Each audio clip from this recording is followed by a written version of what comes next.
Hey there guys, this is Elisa with Flowium. I'm going to be going over our August 2020 e-commerce events and holidays calendar for you.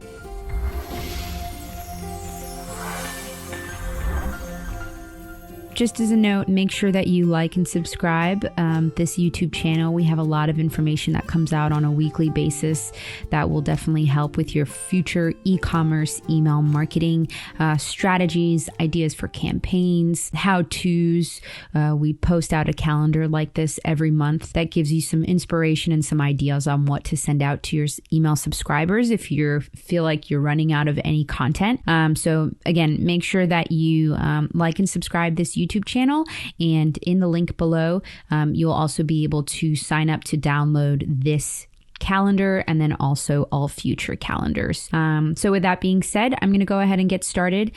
Just as a note, as it is with every month, we usually try to use an abundance of different resources to get all these different holidays. Sometimes they're a bit silly. Sometimes they're pretty fun. We try to get as many that are e-commerce related as possible, but then also dealing with environmental days and sometimes some social justice days and things like that. Again, it just depends on your brand and what your brand represents and stands for. We don't recommend using every single one of these holidays because I don't think every single holiday will apply to your brand and your customer base, but a lot of these are interesting. So I'll give a few examples of different things that you can do for every week in August, and we'll go from there. Just as a note, when you do download this calendar, you'll have the calendar itself with all the dates, and then you'll also have a color coding legend, which will tell you what each color represents. It'll give you the general month theme. So August is back to school month for many people in the Northern Hemisphere. And then also, just as a note, most events are canceled due to COVID-19. We still haven't kind of come out of the slump yet, but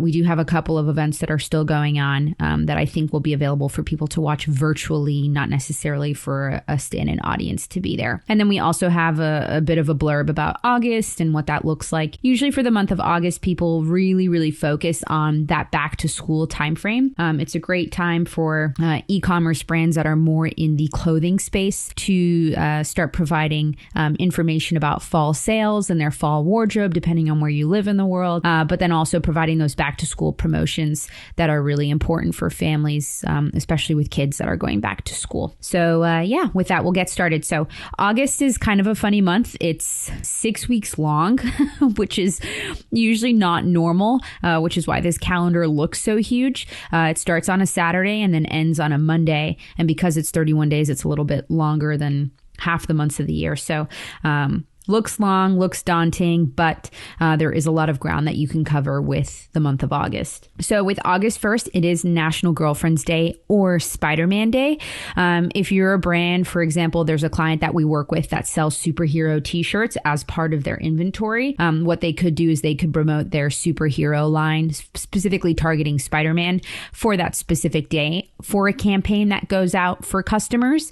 So that's definitely an idea there. For the second week of August, there's so many different options. We have, for example, National Underwear Day. There's actually a client that I work with specifically where we would be able to send out a campaign targeting this specific funny holiday. You also have International Beer Day, International Cat Day for all our cat lovers out there. There's a lot that you can do with the second week of August. For the third week of August, we have Book Lovers Day and then also International Youth Day on August 12th. For Book Lovers Day, even if you're not a brand that actually sells books, what you can do is if you're trying to generate content for a newsletter, for example, what you can do is you can create a list of books that either relate to your brand or are representative of your brand. If you also happen to have an author on staff, that's not a bad thing. You could potentially feature that person. You could do a customer spotlight where you talk about their favorite book as part of the customer spotlight, or you could even do an employee spotlight where they talk about their favorite book for Book Lovers Day. Again, the campaigns that you want to create aren't necessarily just about driving sales, but also making sure that you're keeping your customers engaged for those months when you do start to push selling a little harder. You're still able to connect with them and they remember the months where they maybe weren't purchasing with you as much,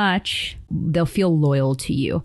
So it's definitely very important. August 16th, the following week, is National Tell a Joke Day. So if your brand is a little wittier by nature when it comes to copywriting in emails, so you could tell a joke in one of your emails. There's also World Photography Day later on in that week, Wednesday, August 19th, where you could basically have subscribers or have your customers send in their favorite photos that they've taken themselves, and you can feature them in an email. Again, anything that's going to engage and kind of inspire your customers to feel like they're being represented by your brand and part of a community that your brand has created is definitely not a negative thing to do. One of the events in August that's taking place is the WWE SummerSlam. I don't know a huge amount of this, but I believe this has to do with the pro wrestling realm. So if that's something that you're into, or if you have more of a masculine brand that you focus on, that might be something that you put in to one of your emails to suggest that your customers get together with some of their buddies and create kind of like a guys' night or something like that around it. Of course, socially distancing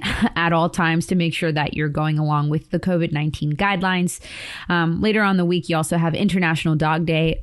I don't know anyone who doesn't like dogs other than my mom, and I still don't trust her for it. Then you also have National Red Wine Day later on in the week. And then the following week is National Beach Day. And then also the US Open starts. And this is a tennis match that happens pretty much every year. So these are some of the ideas that you can have around the month of August. Of course, not forgetting the fact that you can include any fall promotions that are coming up, back to school reminders, back to school promos that you can offer as well. There's a furniture e-commerce store that does really cool back to school campaigns in the sense of for parents that actually homeschool their kids, they'll do a back to school special where they show all the furniture that parents can buy in order to create a really good homeschooling environment for their kids. So the one thing that we always suggest is try to be as relevant as possible, but also get really creative about what you do, because your customers will really appreciate it. And again, it'll just continue to inspire that engagement moving forward. Again, please don't forget to like and subscribe this video and our YouTube channel. We're always posting new content every single week, and make sure that you click on the link in the description so that way you can get this calendar and all the calendars to come. Again, every single month we'll be launching a holidays and events e-commerce calendar for your future campaigns. So that's it for August 2020. Best of luck with your future campaigns and happy email marketing. Thanks so much.